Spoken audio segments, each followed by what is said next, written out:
Amén, amén. ¿Cómo están, Coinonía? Después de esta predicación me voy para San Lucas. No. No, hay que estar fresco el día de hoy. Hemos tenido unos días excelentes, unos días maravillosos. Le compartía a Pastora Sandra de que de las conferencias que han habido, ha habido siempre un mover tremendo, un mover poderoso, pero creo que en esta última conferencia hubo algo muy especial de Dios que se derramó, que se dio, y todo fue el resultado, ¿verdad?, de preparación, mucha oración, gente dispuesta. Hubieron, por ejemplo, los Ujieres, bajo el liderazgo del Pastor José y con todos los coordinadores de Ujieres, hicieron un trabajo excelente en cuanto a la seguridad, al servir, los parqueos, estarse asegurando de que hubiera lugar para todos. Y doy gracias a Dios por la vida de ellos. También doy gracias al Señor por los que estuvieron trabajando con los niños. Hicieron un trabajo excelente y debemos de seguir orando por los niños. ¿Cuántos dicen amén a eso?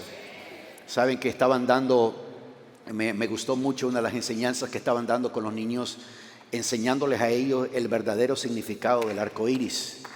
Y saben ustedes de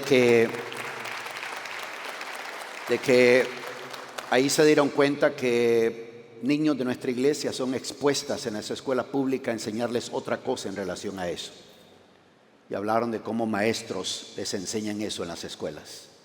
Y hay que decirle a los niños las cosas tal y como es, porque si no, en el sistema de educación pública van a trastornar completamente sus mentes. Así que doy gracias a Dios por todos los que trabajaron con niños. Hoy al final vamos a orar por los niños. Amén, vamos a bendecir sus vidas. Todas las personas que estuvieron ayudándonos en preparar los cuartos, pintura, luces, arreglo, todo lo que se hizo.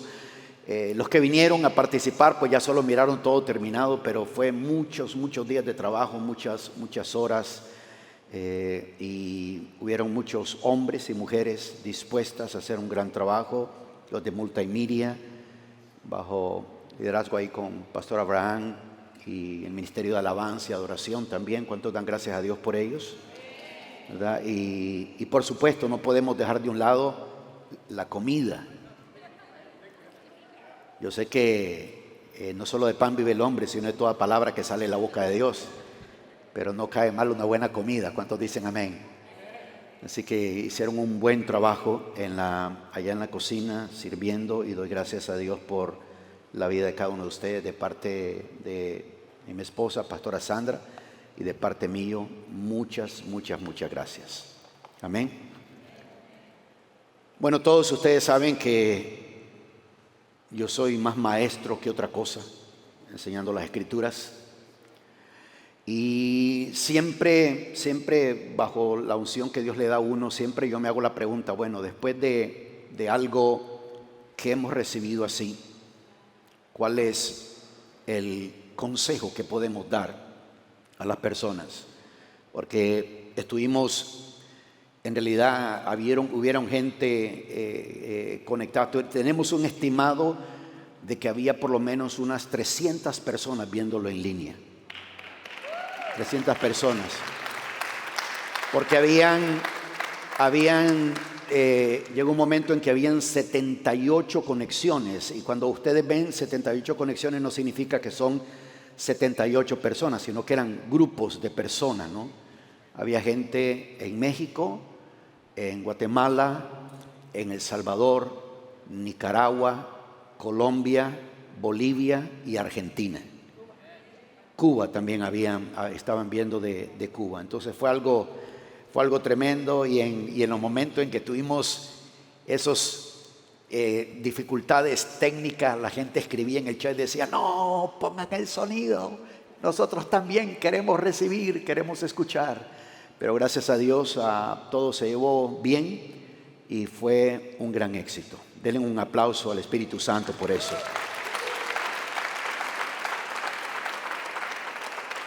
Así que tenía algunos temas en mente y específicamente fue el día sábado, después de escuchar todo el mover del Señor que había habido, las enseñanzas de cada pastor, cada pastora, la participación de cada persona. Terminamos con un momento de adoración el día sábado, como eso de la 1 y algo increíble. Ahí era el Espíritu de Dios moviéndose y preparando nuestros corazones para la noche. Pero luego, todo este tipo de cosas genera, cuando uno recibe ese tipo de esencia, eso genera en uno pasión. Diga conmigo, pasión. Cuando una persona recibe tanto de Dios de esa manera, uno comienza a apasionarse por Dios, apasionarse por las cosas del Señor. Y por eso quiero hablarles a ustedes acerca de eso y que podamos identificar los asesinos de la esencia de la pasión. Porque después que uno ha recibido y después que uno ha experimentado tanto, las tinieblas no se quedan quietas. Buscarán cómo hacer que esa pasión que se ha activado en ti sea afectada, sea neutralizada, comience a menguar, comience a bajar hasta un momento en que desaparezca. Y por eso es de que uno debe de acordarse del consejo del apóstol Pablo a Timoteo, donde le decía: aviva el fuego del don de Dios que está en ti. Hay algo que Timoteo tenía que hacer para mantener lo que ha recibido. Y a través de los años, esa es una de las cosas que hemos notado, que las personas reciben, pero después a las semanas, a los meses, se convierten nuevamente en personas normales, como que nunca recibieron nada, como que nunca experimentaron nada. Colosenses capítulo 3, versículo 23. Colosenses en el capítulo 3, en el versículo 23, casi al final de ese versículo, lo vamos a leer en la Nueva Versión Internacional. Por favor, proyectémoslo en la Nueva Versión Internacional. Colosenses 3, versículo 23. Dice de esta manera: hagan lo que hagan, trabajen de buena gana. Diga fuertemente, de buena gana. Una vez más, de buena gana. Como para el Señor y no como para nadie en este mundo. Lo vuelvo a leer. El apóstol dice: hagan lo que hagan, independientemente cuál sea tu ministerio, independientemente cuál sea tu posición, independientemente qué es lo que estás llevando a cabo, qué es lo que estás realizando, qué es lo que estás llevando a cabo.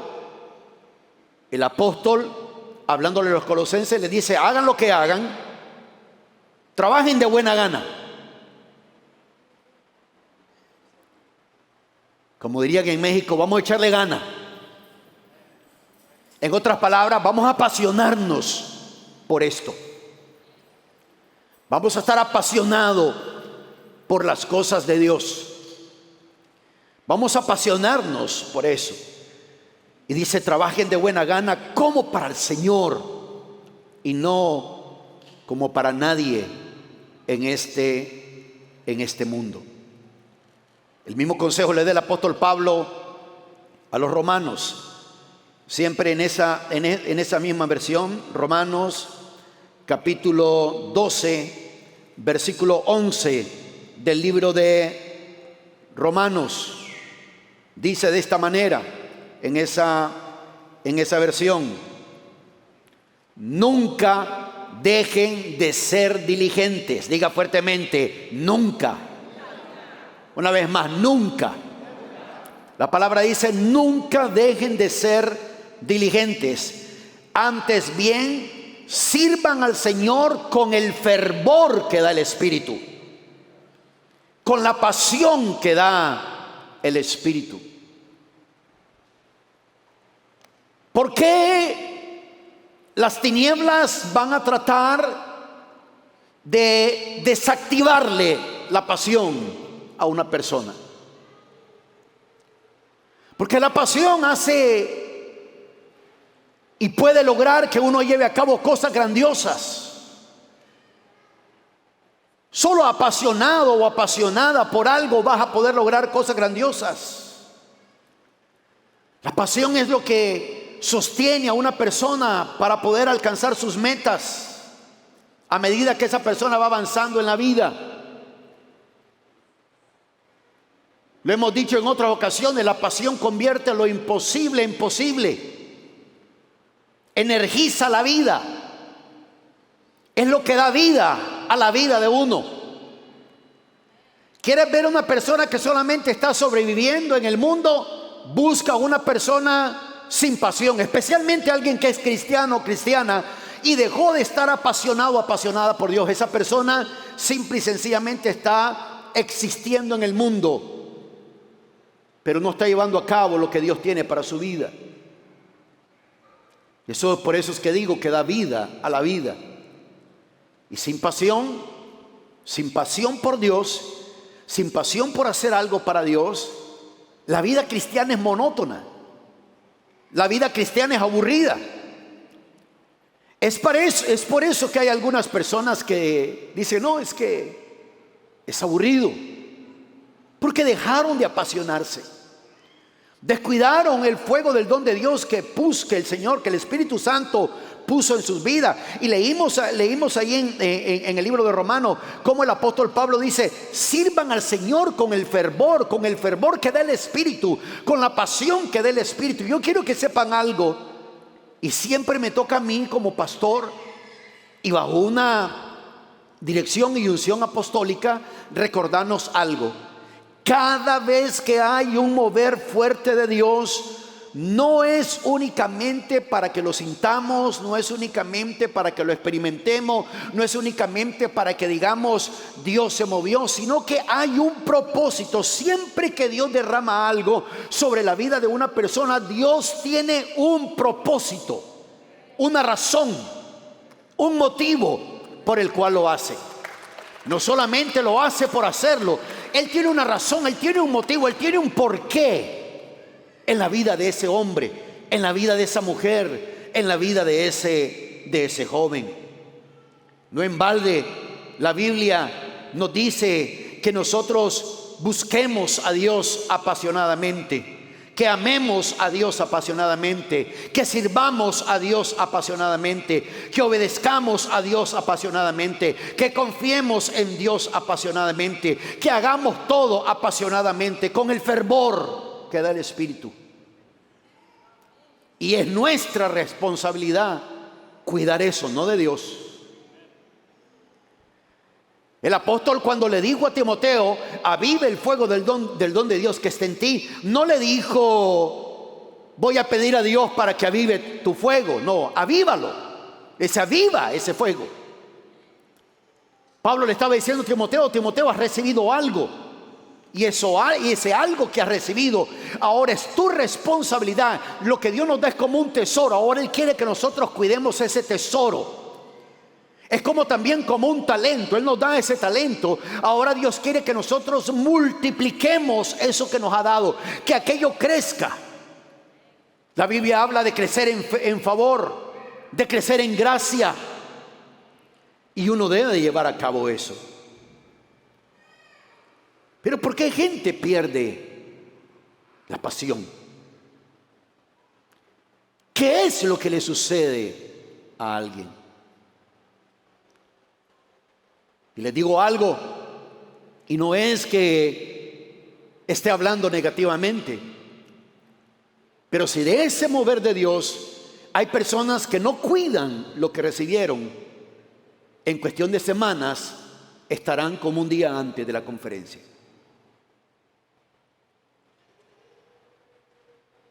Porque las tinieblas van a azotar estrategias. Cuando la Biblia nos instruye a que hagamos lo que hagamos, lo hagamos de buena gana. Cuando la Biblia nos instruye de que sirvamos, que seamos diligentes en todo, no en algunas cosas, en todo. Con el fervor de Dios, es porque el Espíritu Santo nos quiere instruir de que nosotros guardemos algo, protejamos algo. Y hay varias cosas que pueden pasar. ¿Por qué hay personas que de pronto ya no están apasionados como estaban apasionados antes? Ya no sirven como servían a Dios antes. Y mira, esto que estoy diciendo es tan importante, es tan urgente, que una persona sin pasión por Dios, puede haber un mover de Dios fuerte y esa persona no lo percibe. No lo percibe. Hay varias cosas que tenemos que prestarle atención. Lo primero, vayamos al libro del profeta Isaías. Isaías, en el capítulo 49 del libro del profeta Isaías, y vamos a leer en el versículo 4, proyéctenlo por favor en la nueva traducción viviente, la nueva traducción viviente, el versículo 4 de Isaías 49. Dice Isaías 49, 4, yo respondí, pero mi labor parece tan inútil. He gastado mis fuerzas en vano y sin ningún propósito. Diga conmigo, sin ningún propósito. Dígalo fuertemente, sin ningún propósito. No obstante, lo dejo todo en manos del Señor, confiaré en que Dios me recompense. Una de las cosas que va a anular la esencia de la pasión en una persona es cuando esa persona tiene un propósito poco claro. No hay claridad en su propósito. Vivir sin propósito es la razón común por la que las personas carecen de pasión. Cuando uno no entiende de que cuando el Señor Jesucristo murió por nosotros y nos trasladó del reino de las tinieblas al reino de la luz, al reino del Hijo, no lo hizo solamente para que cambiemos de reino, no lo hizo para que hubiera en nosotros un cambio de religión, sino que cuando Dios nos alcanzó porque hay un propósito en la vida de uno. Hay un propósito en el destino de uno. Hay una razón. La gente es muy buena a buscar su propósito en cuanto a tener éxito en el mundo secular. Y algunos cristianos interpretan el éxito en su caminata cristiana con el éxito secular. Si les va bien secularmente, si les va bien en el negocio, si les va bien en la empresa, si les va bien en la carrera, si les va bien en esto, están teniendo éxito. Dice, soy cristiano y soy exitoso. Pero el éxito de un cristiano se encuentra cuando reconoce y comprende que Dios tiene un propósito con él y con ella. La persona que llega a alcanzar ese propósito entiende de que Dios no le tiene en la iglesia como espectador, como espectadora, de que Dios no le tiene en la iglesia como evaluador, evaluadora, de que Dios no le tiene en la iglesia como inspector o inspectora. Dios le tiene para que participe. Porque el peligro de perder esa esencia de la pasión es que en la medida que esa esencia va disminuyendo, va creciendo más un espíritu crítico. Porque algo tiene que estar funcionando en la vida de uno. Antes no me fijaba en cosas, ahora sí. Y las cosas que no me afectaban para nada cuando estaba apasionado y hacía lo que tenía que hacer para Dios, ni le prestaba atención a esas cosas. Cuando la persona está apasionada, sigue adelante y le digan lo que le digan, hablen lo que hablen, no va a prestar atención. Pero cuando una persona pierde la pasión, desarrolla un espíritu crítico y comienza a prestarle atención a las zorras pequeñas que arruinan las viñas. Y luego esas mismas cosas las usa como justificación para decir, estoy como estoy por esto, esto y esto y esto. Por algo se le llama a los últimos días de nuestro Señor Jesucristo la pasión de Cristo. ¿Por qué se le llama pasión? Porque a pesar de todo,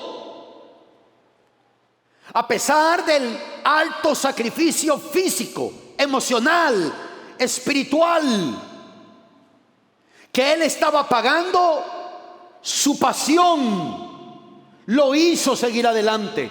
Su amor, su obediencia al Padre, su deseo de agradar al Padre, su deseo de agradar a aquel que lo llamó, a aquel que lo levantó, a aquel que lo envió al mundo, por el deseo, por la pasión de agradarlo a él, él pasó la pasión y siguió adelante. Y por eso las últimas palabras de la pasión de Cristo en la cruz es: consumado es. En otras palabras, he llevado a cabo la tarea. Y lo que me mantuvo haciéndolo es porque me mantuve apasionado. Si uno carece de sentido y de propósito en la vida, entonces uno va a ir perdiendo la pasión. Tú sabes, cuando recibes algo así tienes que activarte. Tienes que conectarte. Tienes que hacer algo. Y uno dice: no, yo no puedo seguir llevando el cristianismo así. Tengo que servir a Dios. Tengo que hacerlo para el Señor. Así que cuando la persona no tiene un propósito claro, esa pasión va a comenzar a disminuir. Lo segundo, en el libro de Primera de Timoteo, capítulo 4, Primera de Timoteo, capítulo 4, en el versículo 7, por favor, proyéctalo en la Nueva Versión Internacional. Primera de Timoteo 4, 7.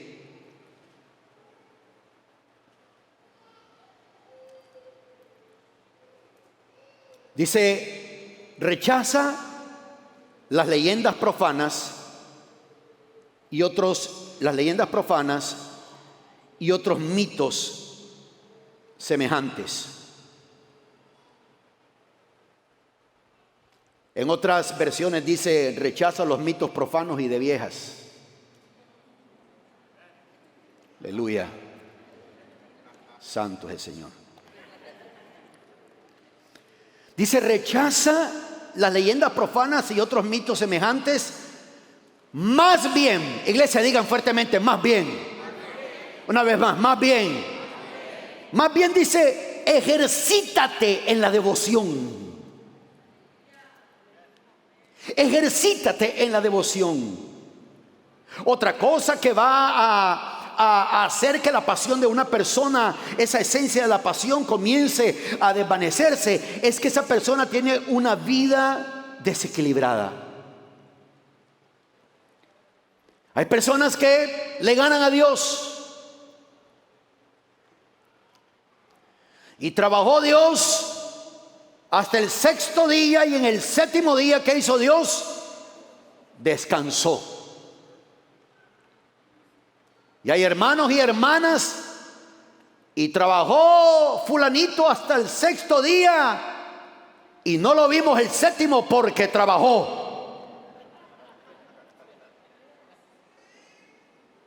Y así pasa en la vida cristiana. Obviamente, si la persona, por horario de trabajo, como tenemos en la iglesia, no, gente que trabajan los domingos. Pero la idea aquí es de que cuando uno se sobrecarga de algo, uno comienza a perder la pasión. Porque uno comienza a llevar una vida desequilibrada. ¿Qué es lo que sucede cuando una persona pasa por fatiga emocional? Llegará un momento en que vas a dejar de preocuparte de ti mismo, vas a desatenderte de los demás, vas a desatenderte de las cosas de Dios, y vas a ser del tipo de persona que va a decir: ¿cómo quieren que me comprometa en la iglesia si apenas puedo conmigo? La pregunta es: ¿cómo llegaste a esa condición? La famosa frase: esa fue la gota que derramó el vaso de agua. La pregunta es: ¿para qué dejamos que se llenara el vaso de agua? Si una gota lo iba a derramar. ¿Ustedes han escuchado esa expresión? Esa fue la gota que derramó el vaso de agua. Eso era lo último que me faltaba. Eso derramó el vaso de agua. ¿Para qué dejaste que el vaso se llenara? Imagínate qué crítico. Llegó a un punto en que solo una gota iba a hacer que se derramara. O sea, que andaba ya la línea. Y a veces uno viene con ese tipo de fatiga emocional, y uno desatiende las cosas de Dios.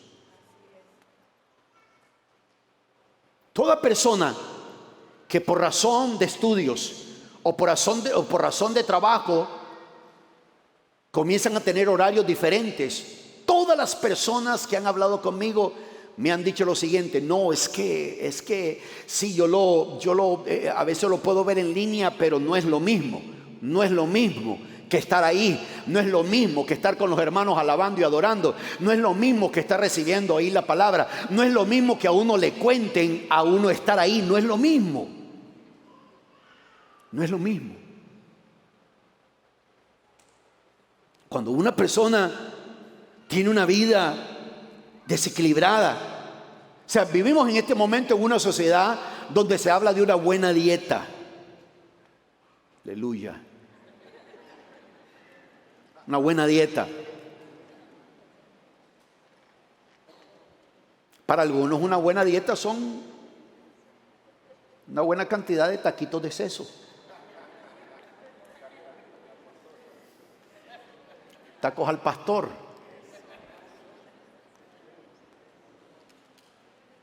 Pero cuando si verdaderamente uno dice, bueno, yo soy equilibrado en esto, tengo una dieta balanceada, estoy muy equilibrado en mi trabajo, estoy muy equilibrado en la familia, pero ¿qué de la obra de Dios?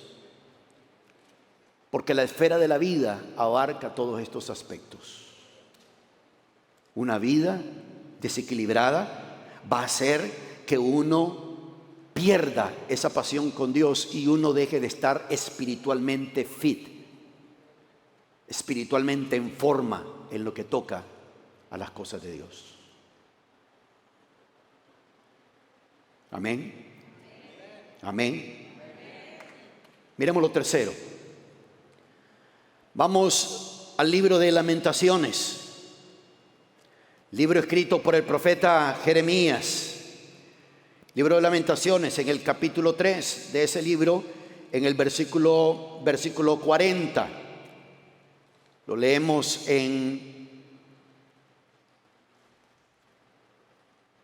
siempre la Nueva Versión Internacional. Dice el versículo 40: examinémonos y pongamos a prueba nuestras conductas y volvamos al Señor. Mira que no dice ahí, examina al hermano, examina a la hermana. Dice, examinémonos y pongamos a prueba nuestra conducta y volvamos al Señor. Otra cosa que va a hacer que mengue la esencia de la pasión por Dios en una persona es cuando esa persona vive una vida no examinada, no se examina uno mismo. ¿Saben ustedes que esa es una de las cosas más difíciles de hacer? Cuando uno tiene problemas con orgullo, siempre la persona orgullosa, o cuando uno está caminando con orgullo, uno es la última persona en darse cuenta que uno es orgulloso. Y todo el mundo lo sabe, menos la persona orgullosa. ¿Te has puesto a pensar a veces en examinar las actitudes de uno? Examinarse uno y decir, ¿por qué razón a mí siempre la gente me viene a contar chismes? Tiene que haber una razón. Tiene que haber una razón. ¿O por qué tengo esta actitud? ¿Por qué soy impaciente? ¿Por qué soy enojado o enojada? ¿Por qué rápidamente me ofendo? ¿Por qué rápidamente me incomodo? ¿Por qué rápidamente tomo una actitud antagonista?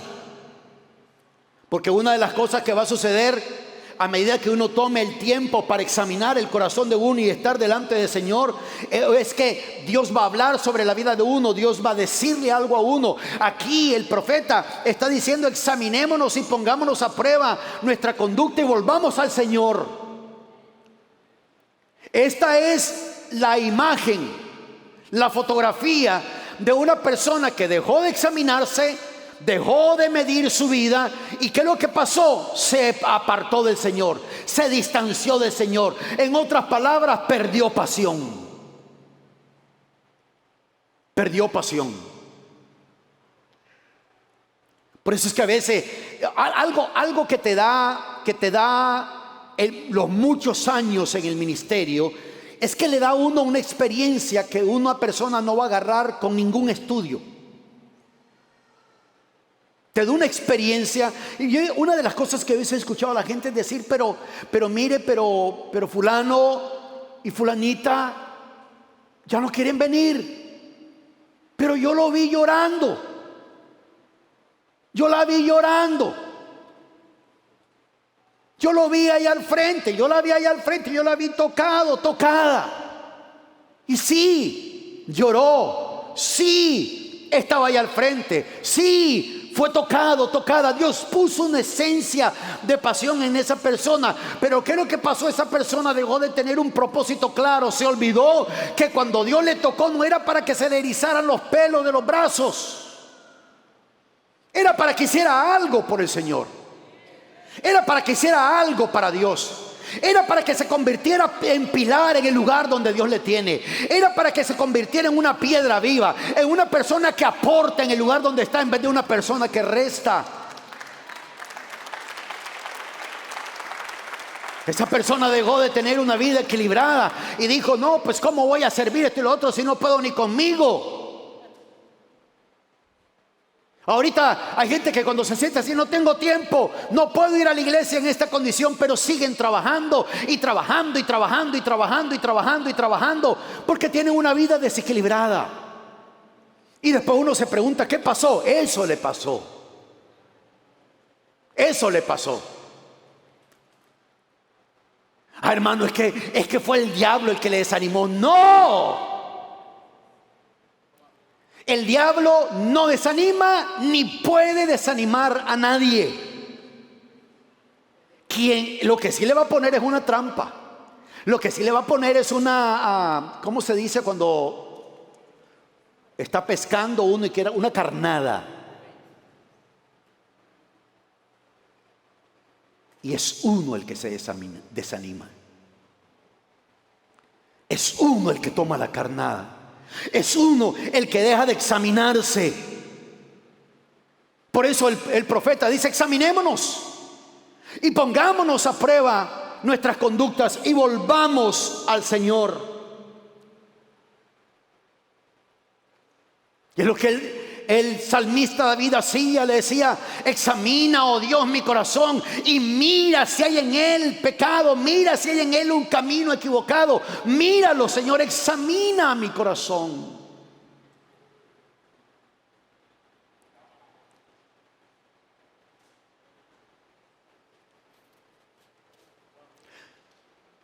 Yo amo a la gente, yo amo mucho a la gente, pero mi amor supremo está en Dios.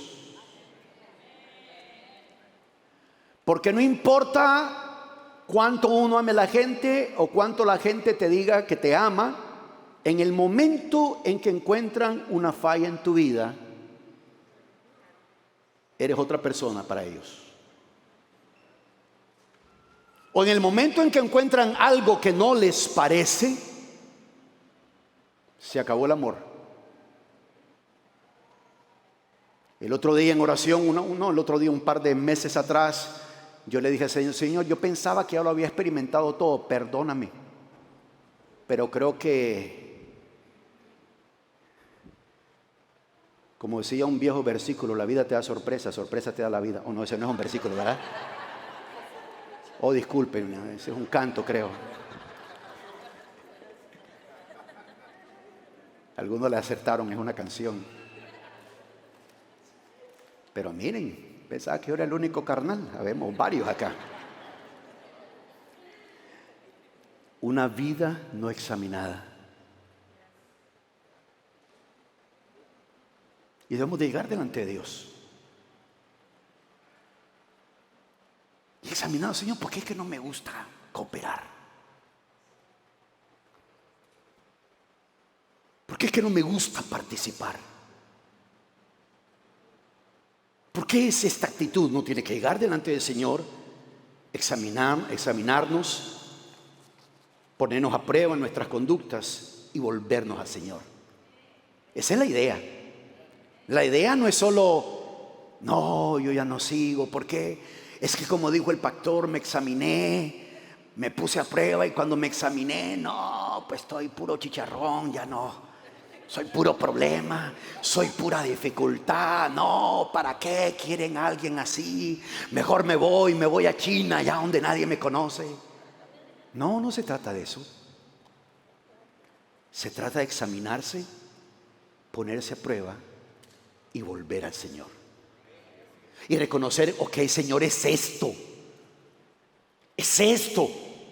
lo que está afectando mi pasión. Es esto lo que está haciendo que mi pasión por ti se disminuya. Es esto, Señor, lo he encontrado, lo he detectado, lo corrijo. Ahora me vuelvo a ti, me acerco a ti, me apasiono una vez más por ti. Otro elemento lo encontramos en el libro preferido de cada uno de ustedes para hacer devocionales, el libro de Job. En el capítulo 5, versículo 2.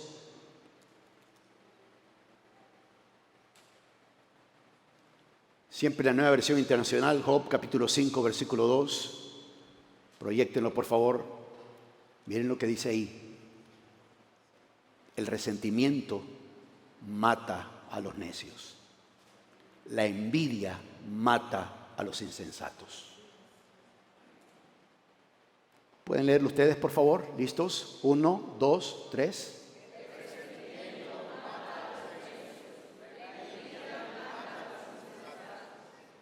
¿Quieres ver a alguien que pierde pasión por las cosas de Dios? Vas a encontrar a una persona que tiene un conflicto no resuelto. Toda persona que tiene un conflicto no resuelto en su corazón, porque a veces no necesariamente uno tiene que, y si se puede, es correcto hacerlo, no necesariamente uno tiene que ir a hablarlo con la persona, pero uno debe primero, porque si uno lo va a hablar con la persona y uno no ha resuelto eso en el corazón, lo que va a hacer es ir a pelear, es ir a discutir. La Biblia dice, el resentimiento mata a los necios. Y una persona que tiene un conflicto no resuelto, eso hace que la pasión baje en sus vidas o desaparezca. Algunas personas que están enfrentando conflictos no resueltos en la vida, en el hogar, en el trabajo, en la iglesia, en el ministerio. Conflictos no resueltos. ¿Por qué uno debe de resolver esto? ¿Por qué uno debe de prestarle atención a esto? Y recuerden, lo que estoy es enseñando a la iglesia, porque lo que se recibió en estos días no tiene valor. Tanto las personas que estuvieron acá, los que estuvieron viendo en línea, las personas que estuvieron de otras naciones presentes. Si uno no tiene un propósito claro, si uno tiene una vida desequilibrada donde entra en una fatiga emocional, si uno tiene una vida no examinada y si uno tiene un conflicto no resuelto, no tienes que tener esos 4. En el nombre del Señor, que no tengas ni esos 4, porque entonces la cosa está seria. Pero con solo uno de esos, que llegue a la vida de una persona y esa persona deje que entre a su corazón, la pasión de esa persona disminuye. Y poco a poco será así. ¿Por qué es importante sanar cualquier conflicto no resuelto? ¿Por qué es importante sanar y superar el resentimiento. La palabra resentimiento lo dice claramente. Una persona resentida es una persona que está en su mente y en su corazón está aquello, lo que le pasó. Y lo sigue trabajando, y lo sigue trabajando, y lo sigue trabajando. Y no vaya a tocarle a alguien el tema, porque esa persona tiene leña para echarle al fuego hasta de sobra.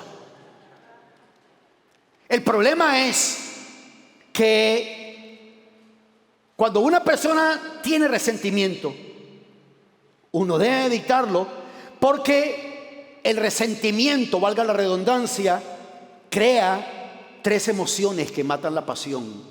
Y son estas: celos, resentimiento y una ira prolongada, un enojo prolongado. Ya pasaron días, ya pasaron semanas, y aquel hermano, aquella hermana continúa enojado, enojada. ¿Cómo le hacen, Dios mío, para mantener por tanto tiempo resentimiento? Si tuvieran esa misma capacidad para servir a Dios, ¿te imaginas qué tipo de cristianos serían? ¿Qué tipo de persona, qué tipo de obra llevarían a cabo? Si permitimos la ira prolongada, los celos y el resentimiento, como dice ese versículo que acabamos de leer en Job 5:2, el resentimiento mata a los necios, la envidia mata a los insensatos. Las tinieblas ven la vida de una persona. Dice, no, a este no lo podemos atacar con vida desequilibrada porque es fuerte en eso. O ya sé, esta persona tiene este resentimiento. Aunque maneja un idioma o un lenguaje evangélico, cristiano, sin embargo en su corazón tiene resentimiento. La cuestión con el resentimiento es que el resentimiento siempre aflora, siempre sale a la superficie. Algo tiene que suceder.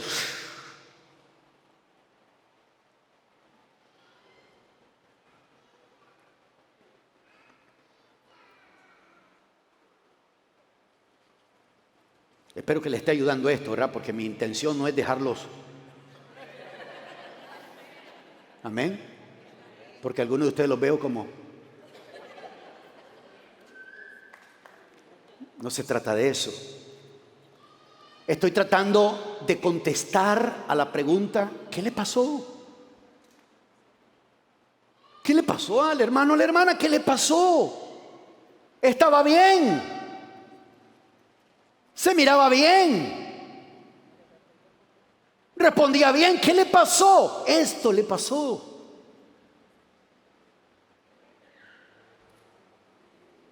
Es que, hermano, es que el diablo lo desanimó. El diablo no lo ha desanimado, él se desanimó. Porque decir que el diablo lo desanimó es que el diablo se le metió.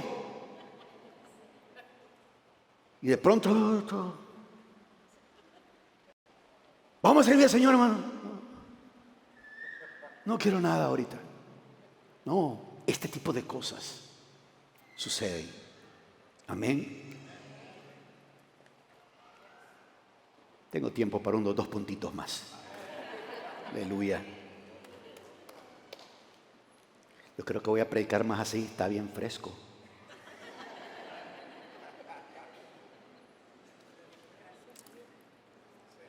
Gracias a Pastora Sandra.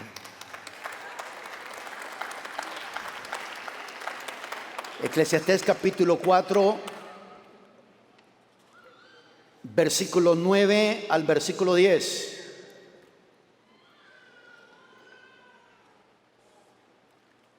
Lo leemos siempre en la Nueva Versión Internacional.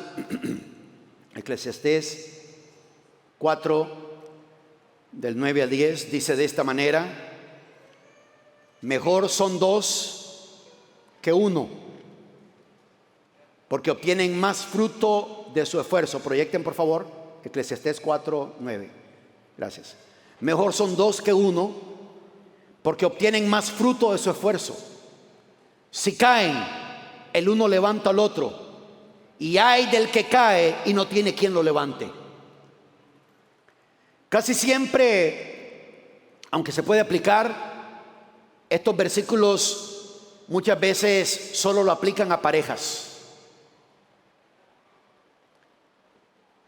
Si alguien está solo, sola, soltero, soltera, siempre va a haber alguien que se le va a acercar recomendándole: hermano, hermana, son mejor dos que uno solo.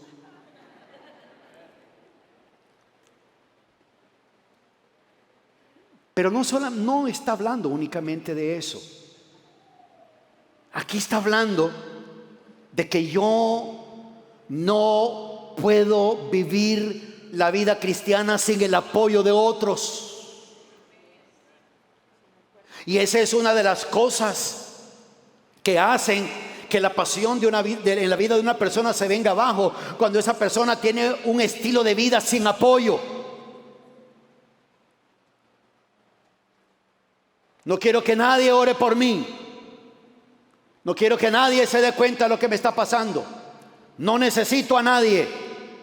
No necesito que nadie ore por mí, que nadie me ayude, que nadie me apoye. No necesito absolutamente a nadie. Yo puedo llevar la vida cristiana solo, sola, sin nadie. Es más, ni iglesia necesito para ser cristiano. Un estilo de vida sin apoyo. No fuimos creados. La Biblia dice, no fuimos creados para estar solos. Y por eso hay la equivocación, ¿no? De cuando una persona se casa, un hombre o una mujer se casa. Yo siempre que estoy casando una pareja, yo siempre le pido a Dios. No se los digo a ellos, pero les pido a Dios por ellos. Le digo: Dios mío, que no se desanimen, que no se desmotiven. Porque tú sabes, cuando se anda de novio, ahí se ayuna, ahí se adora, se alaba a Dios a toda hora. Y se está haciendo esto, se está haciendo lo otro. Pero estar solo no es sinónimo de soledad. Una persona puede seguir casado, casada y sentirse solo o sola.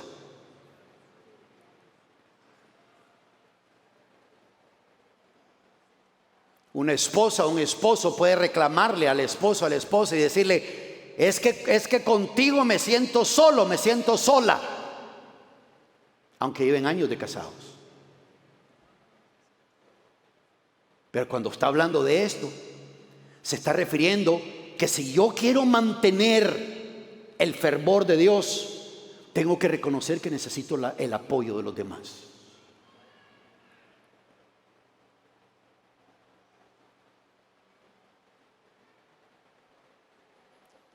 En el momento que yo he estado enfermo, le he dicho a Sandra: pon ahí en el chat de la iglesia que oren por mí.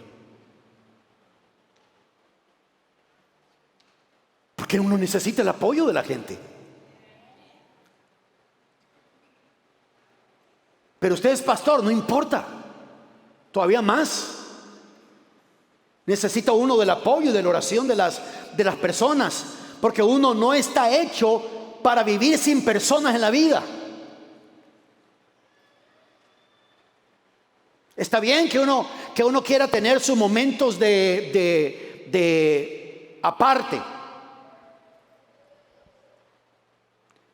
A mí me da risa cuando un esposo o una esposa le dicen al esposo o la esposa: dame mi espacio.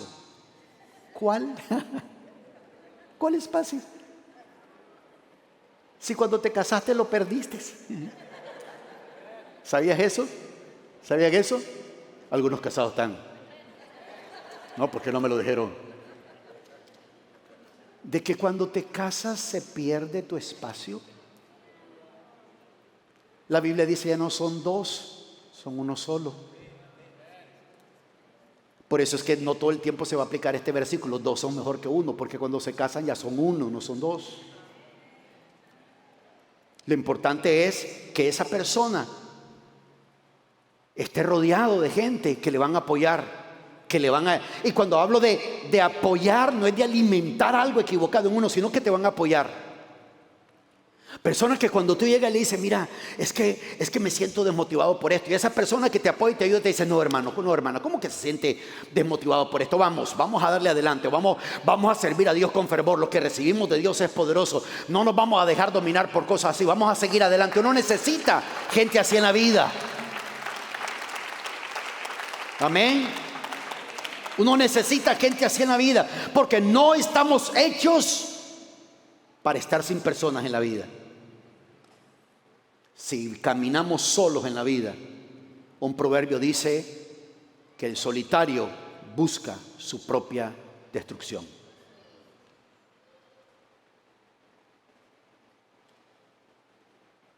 Entonces, ¿qué hacemos?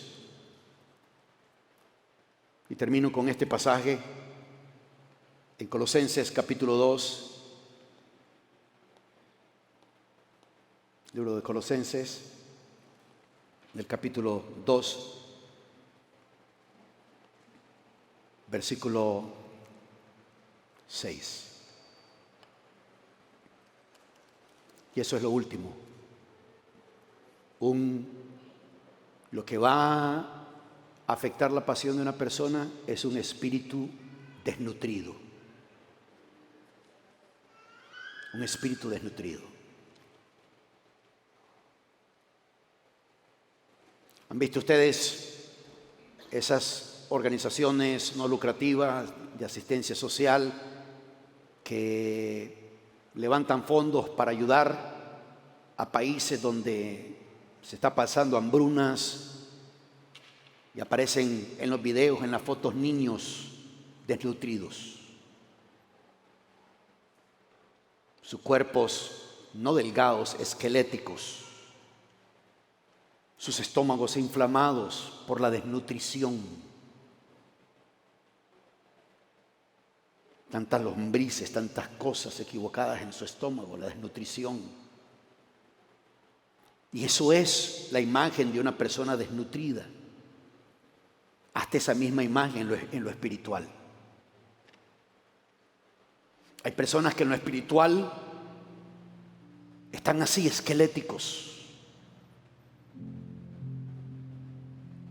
con el estómago inflamado de influencia equivocadas de lombrices y amebas espirituales que han afectado sus vidas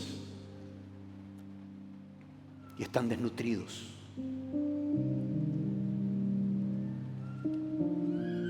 ¿Cuál es el antídoto para alimentar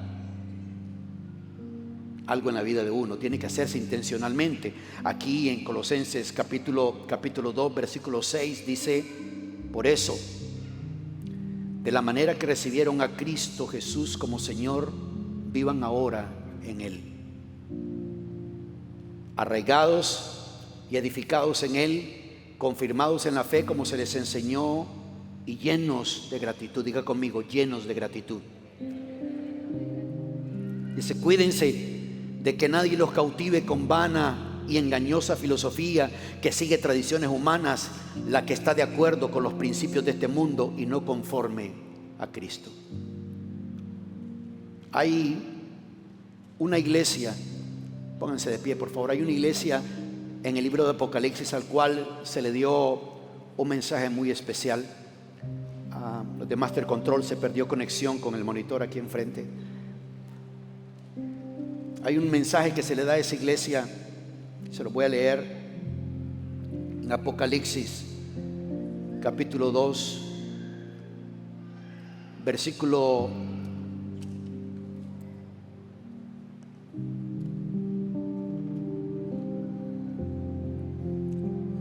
del versículo 4 al versículo 5.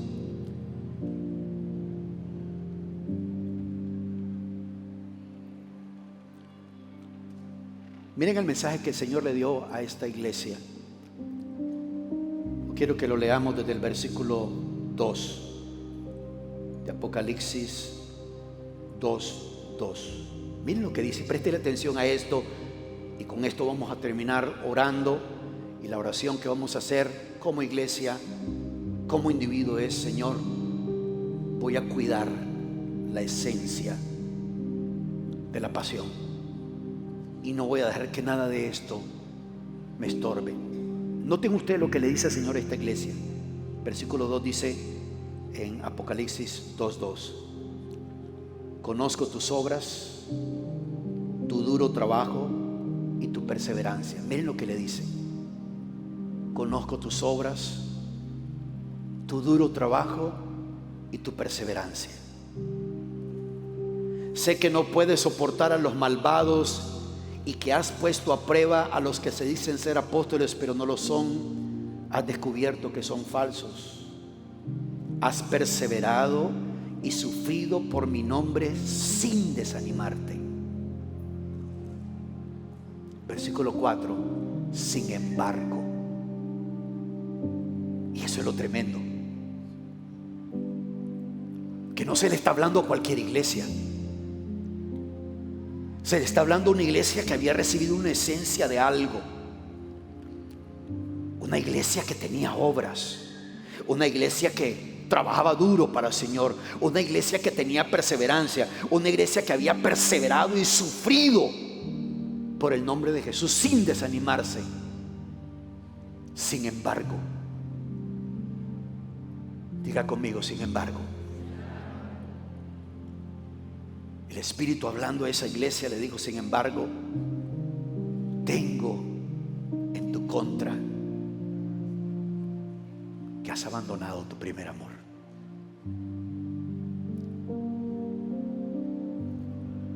En otras palabras, el Señor le estaba diciendo a esa iglesia: me preocupa de que ya muy pronto tu pasión por mí va a desaparecer. Muy pronto tu trabajo arduo, muy pronto tus obras, muy pronto tu perseverancia, muy pronto el sufrir por mi nombre sin desanimarte está a punto de desaparecer. Porque en medio de todo eso, dice el Espíritu de Dios, has encontrado esto: has dejado tu primer amor. En esta versión, en la Nueva Versión Internacional, dice: has abandonado tu primer amor. Y le dice: recuerda de dónde has caído, acuérdate dónde estabas, le dice. Acuérdate cómo me servías, acuérdate cómo me apasionabas, acuérdate de cómo hacías esas cosas para mí, acuérdate.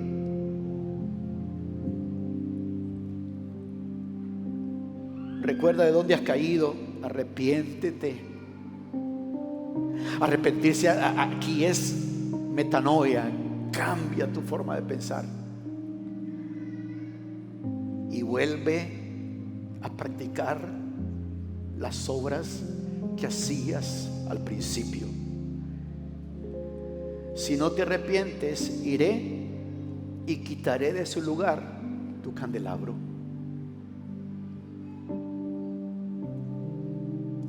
Si el candelabro es quitado, esa llama de la pasión se apaga.